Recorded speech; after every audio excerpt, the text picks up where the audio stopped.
सुखदेव बाबा कह रहे हैं राजा परीक्षित, भगवान ने अनेकानेक लीलाओं को किया, और जब भगवान ने अनेकानेक लीलाओं को किया, अब की बार भगवान ने शरद पूर्णिमा की रात्रि पे बड़ी सुंदर बांसुरी बजाए, बड़ी सुंदर बांसुरी बजाए। भगवान गोपियों के साथ रास रचाना चाहते थे। इतनी सुंदर बांसुरी की धुन, इतनी सुंदर बांसुरी की धुन कि उस धुन को सुन करके सभी गोपियां भगवान के सामने खिंची खिंची आई। सभी गोपियों को भगवान ने बड़ी सुंदर सुंदर बांसुरी का उद्घाटन किया, उद्बोधन किया, और सब गोपियां भगवान के पास पहुंच गई। कृष्णाय वासुदेवाय हरये परमात्मने प्रणतः क्लेशनाशाय गोविंदाय नमो नमः। सभी गोपियां भगवान के पास पहुंच गईं। भगवान ने गोपियों से कहा, क्यों गोपियों, किस बात से यहाँ आई हो?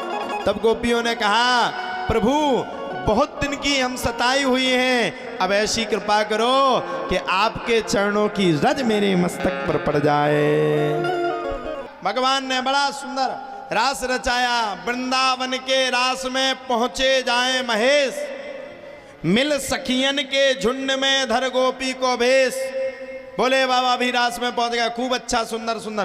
तो भैया वृंदावन के रास में कौन पहुंच गए? बोले भगवान शंकर पहुंच गए, खूब अच्छा। एक दिना भोले भंडारी बन करके ब्रज नारी बिरज में आ गए हैं, बिरज में आ गए हैं। पार्वती भी मना के हारी, ना माने त्रिपुरारी बिरज में आ गए हैं, बिरज में आ गए हैं।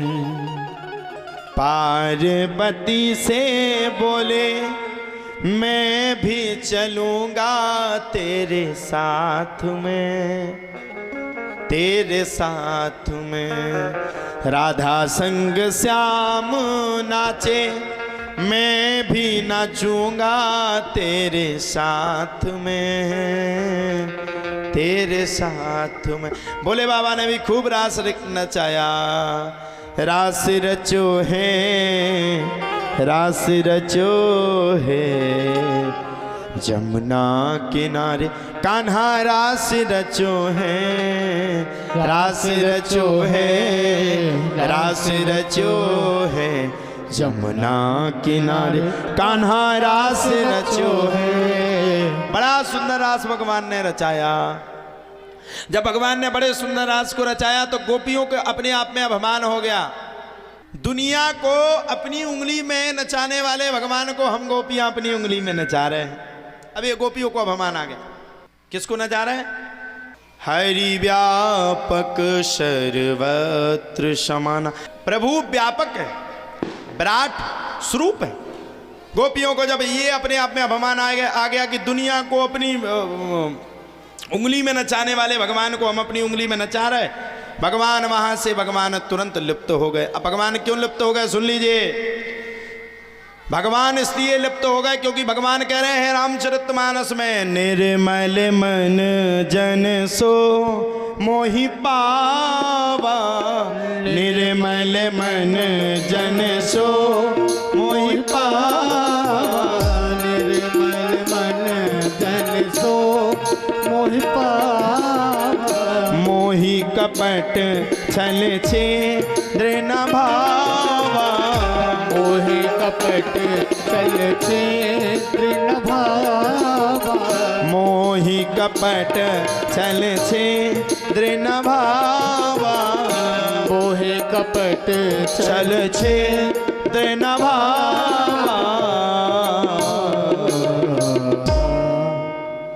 निर्मल मन जन सो मोहि पावा। भगवान ने कहा जहां छल आया, जहां कपट आया, जहां छिद्र आया, वहां से तुम्हें दौड़ मार देता हूं, भाग जाता हूं। भगवान भाग गए। गोपियों ने भगवान को हर जगह पर तलाशा, लेकिन भगवान नहीं मिले। गोपियों ने तुलसी माता से कहा हरी तुलसी तुझे पता है क्या? दूसरी बोली अरे ये सौतन है, एक दूसरे का अच्छा थोड़ी देखती, ये भी तो उन्हीं की पत्नी है, चल आगे पूछते हैं।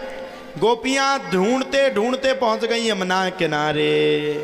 यमुना, यमुना का बड़ा पवित्र जल है।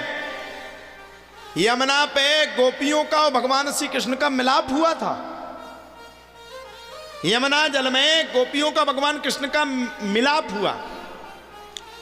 पहुंच गई गोपियां, और जैसे ही गोपियां पहुंची तदंतर कालीन एक सांस में सभी गोपियों ने भगवान के लिए बड़ा सुंदर गीत गाया। जयति तेधिकम जन्मना ब्रजहा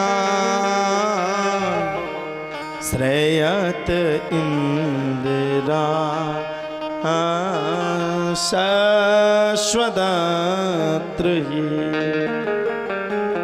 तो गोपियों ने बड़ा सुंदर भगवान के लिए गोपी गीत गाया, और जब गोपियों ने भगवान के लिए सुंदर सुंदर महागीत रास गीत गाया सो भगवान बड़े भारी प्रसन्न व प्रफुल्लित हो गए। बड़े प्रसन्न और प्रसन्न चित्त होकर के जब गोपियों को तब भी भगवान नहीं मिले, तब भगवान को अपने मन में निश्चय हुआ, और गोपियां यमुना नदी में गिरने ही वाली थी कि भगवान चतुर्भुज रूप में आकर के गोपियों को साक्षात दर्शन दे दिए। गोपियों का और भगवान का मिलाप हो गया। सुखदेव बाबा कहते हैं राजा परीक्षित आगे चल करके कथा और बड़ी। भगवान ने कभी गोपियों को सताया तो कभी गोपियों ने भगवान को सताया।